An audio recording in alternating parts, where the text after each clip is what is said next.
Well, what a gloomy day it is today.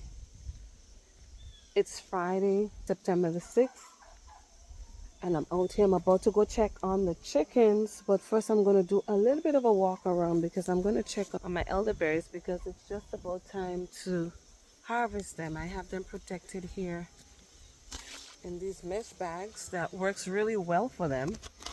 I'm so happy about that. Look at this, guys. Look at these bunches and they're all ready. So I'm going to be doing some harvesting today. I also got to harvest these tomatoes. And these are just volunteer tomatoes that came up in my garden and I looped it through this fence in here. So it makes a really good trellis for it. I got to harvest some more kale, more tomatoes again. But what we are going to do now is go check on the chickens. The spoon tomato here also that is a volunteer from last year. I grew it last year for the first time. And I have one plant here and it's just like an ornamental. But that's what's going on back here. We are going to check on these gals. Good morning. It's my first time coming out for the morning to see them.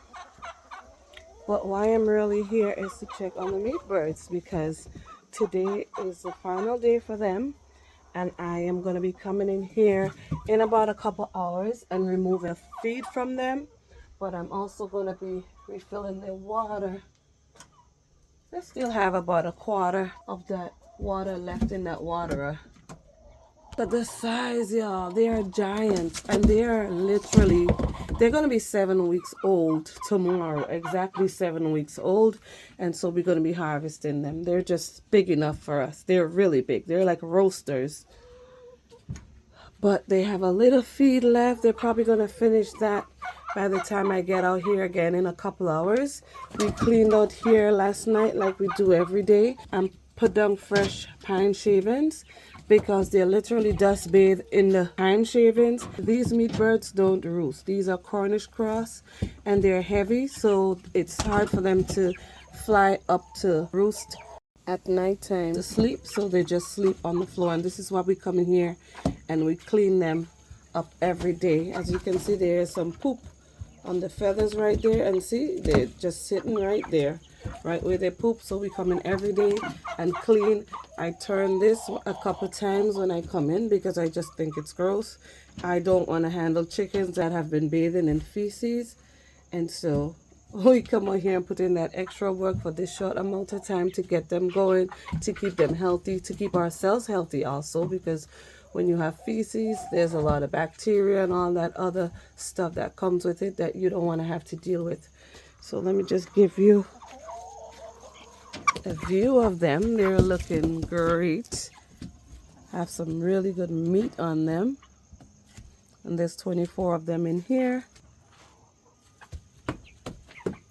And so we're going to be harvesting them tomorrow morning. We're going to be getting up early in the morning, probably about 4 o'clock, and set up so we can get this going. We can get our day started. This is, some work we have to put in tomorrow, but we're going to be okay with that. We're going to leave some of them whole, and we're also going to be cutting some of them up into parts. And I'm excited about that, to get some meat on the freezer. We can store it up for the rest of the year and into next year. We normally have sufficient chicken to last us until the next year when we make our first harvest. Even after our first harvest, we still have chicken on there from the year before. And so it's important for us to harvest these and package it properly by vacuum sealing it so they keep really well. Once you handle it well, they keep really well. So like I said, the preparation for harvesting these meat birds is quite simple. All we have to do is remove the food at midday, the day before you harvest them, and it'll be much easier when you're cleaning out the innards and the guts. There's not a whole lot of undigested food in there and it's less messy.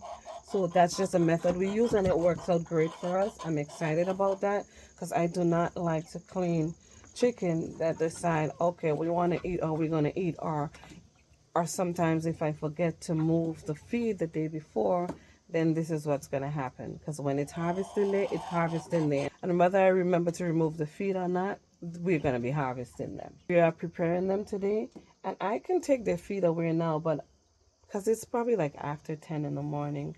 But I'm gonna wait till midday, remove their feed, and I'm also gonna furnish them with lots of water in here. So I'm gonna put another water where that feeder is, same size, and so they'll have sufficient water in there for them to drink up and flush the system out so that there's not all that crap in the digestive tract, so we can make it nice and clean tomorrow and keep it safe from bacteria and all that stuff that we don't want happening. So this is all for now. These are the meat birds at 7 weeks old, and today is the day before harvesting, and we're ready to go. They're so quiet. Look at them. And they're all roosters. I mentioned that before in one of or a couple of my videos.